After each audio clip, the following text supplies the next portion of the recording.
നമസ്കാരം.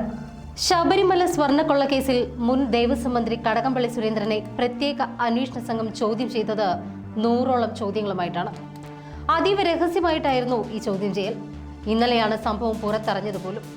2019-ൽ ദേവസ്വം മന്ത്രിയായിരുന്ന കടകംപള്ളിയെ ശനിയാഴ്ച രാവിലെ 11 മണിക്ക് രഹസ്യ കേന്ദ്രത്തിൽ വിളിച്ചു വരുത്തിയായിരുന്നു 3 മണിക്കൂർ നീണ്ട ചോദ്യം ചെയ്യൽ. ഇപ്പോൾ കഴക്കൂട്ടം MLA-യും CPM സംസ്ഥാന കമ്മിറ്റി അംഗവുമാണ് കടകംപള്ളി. 3 മാസക്കാലമായി തുടരുന്ന SITയുടെ അന്വേഷണം സർക്കാരിലേക്ക് നീളുന്നു എന്നതിന്റെ വ്യക്തമായ സൂചനയാണ് ഇത്. ശബരിമല സ്വർണ്ണക്കൊള്ളയിൽ രാജ്യാന്തര ബന്ധമുള്ള കണ്ണി എന്ന പ്രവാസി വ്യവസായി മൊഴി നൽകിയ ഡിണ്ടിഗൽ സ്വദേശി D മണിയെയും SIT ചോദ്യം ചെയ്തു. ഇന്ന് രാവിലെ 10:30-നാണ് മണിയും സഹായിയായ ബാലമുരുകനും SIT ഓഫീസിലെത്തിയത്. ചോദ്യം ചെയ്യൽ 10 മണിക്കൂർ വരെ നീണ്ടു. ഉച്ചയോടെയാണ് മണിയുടെ മറ്റൊരു സഹായിയായ ശ്രീകൃഷ്ണൻ ഹാജരായത്. രാത്രിയോടെയാണ് 3 പേരെയും വിട്ടയച്ചത്. മണിയെ ADGP H വെങ്കടേഷ് രാവിലെ ചോദ്യം ചെയ്തു. തുടർന്ന് SIT അംഗങ്ങൾ ചോദ്യം ചെയ്തു. കഴിഞ്ഞ 6 വർഷക്കാലമായി D മണിക്കുണ്ടായ സാമ്പത്തിക വളർച്ചയടക്കം SIT ചോദിച്ചു. ഉണ്ണികൃഷ്ണൻ പോറ്റിയുമായി D മണിക്കുള്ള ബന്ധം തെളിയിക്കപ്പെട്ടാൽ ശബരിമല കേസിൽ അത് നിർണായകമാകും. ചോദ്യം ചെയ്യലിൽ കൂടുതൽ തെളിവുകൾ പുറത്തു വരുന്നതോടുകൂടി കടകംപള്ളിയെ വീണ്ടും ചോദ്യം ചെയ്യാനായി വിളിപ്പിക്കാനാണ് നീക്കം. മൊഴിയിലെ ചില പൊരുത്തക്കേടുകൾ കൃത്യമായ തെളിവായി മാറുന്നതോടുകൂടിയാണ് വീണ്ടും ചോദ്യം ചെയ്യൽ എന്ന തീരുമാനം. ഇതിന് പിന്നാലെ അറസ്റ്റിലേക്ക് കടക്കുമെന്ന സൂചന തന്നെയാണ് നൽകുന്നത്. ഇതോടെ അറസ്റ്റ് ഭയന്ന് കടകംപള്ളി സുരേന്ദ്രൻ വിശാഖപട്ടണത്തേക്ക് കടന്നുവെന്നാണ് അറിയാനാവുന്നത്. എന്തായാലും രാഷ്ട്രീയ കേരളത്തിൽ തന്നെ ഞെട്ടിക്കുന്ന വിവരങ്ങളാണ് അന്വേഷണത്തിൽ തെളിഞ്ഞുകൊണ്ടിരിക്കുന്നത്. 1-ാം പ്രതി ഉണ്ണികൃഷ്ണൻ പോറ്റിയുമായുള്ള ബന്ധം, സ്വർണ്ണക്കൊള്ളയെക്കുറിച്ചുള്ള അറിവ്, ഏതെങ്കിലും തരത്തിൽ അതിൽ ഇടപെട്ടോ തുടങ്ങിയ ചോദ്യങ്ങളാണ് SIT ഉന്നയിച്ചത്. ശബരിമലയിലെ സ്പോൺസർ എന്ന നിലയിലടക്കം പോറ്റിയെ അറിയാമെങ്കിലും സ്വർണ്ണക്കൊള്ളയെക്കുറിച്ച് അറിഞ്ഞിരുന്നില്ല എന്ന നിലപാടിൽ കടകംപള്ളി സുരേന്ദ്രൻ ഉറച്ചുനിന്നു.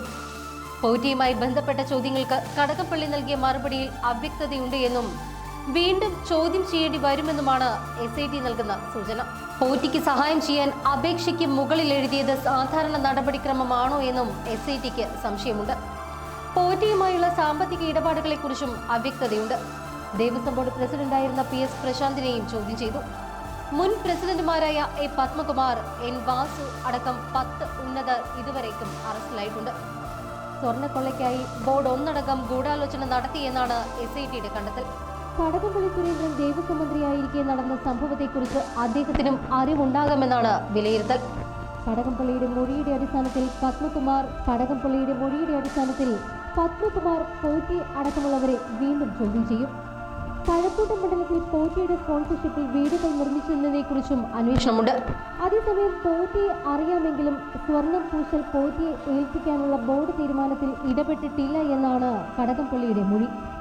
ബോർഡ് സ്വതന്ത്ര സംവിധാനമായതിനാൽ തന്നെ എല്ലാ കാര്യങ്ങളും സർക്കാർ അറിയേണ്ടതില്ല. സ്വർണ്ണപ്പാളികൾ കൈമാറാനുള്ള തീരുമാനം പൂർണ്ണമായും ബോർഡിൻ്റേതാണ്. അതിൽ പങ്കാളിയായിട്ടില്ല. പോറ്റിയുമായി മറ്റിടപാടുകളില്ല. സ്വർണം പൂശാനായി ബോർഡോ വ്യക്തികളോ അപേക്ഷ നൽകിയിട്ടില്ല. സ്വർണം പൂശിയ കാര്യം ബോർഡ് സർക്കാരിനെ അറിയിച്ചിട്ടില്ല. മന്ത്രി എന്ന നിലയിൽ തനിക്ക് ഒരറിവും ഉണ്ടായിരുന്നില്ല. ആരെങ്കിലും കുറ്റപ്പെടുത്താനോ പഴിചാരാനോ സാധിക്കണമെങ്കിൽ ഇക്കാര്യത്തെക്കുറിച്ച് എനിക്ക് എന്തെങ്കിലും ഒരു അറിവ് വേണ്ടേ?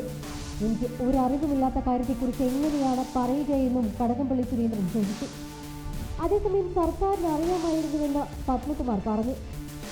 സ്വർണ്ണപ്പാളികൾ പോറ്റിക്ക് നൽകിയതിലെ ഉത്തരവാദിത്വം തനിക്ക് മാത്രമല്ല എന്നും സർക്കാരിന് ഇക്കാര്യം അറിയാമായിരുന്നുവെന്നുമാണ് പത്മകുമാറിന്റെ മൊഴി.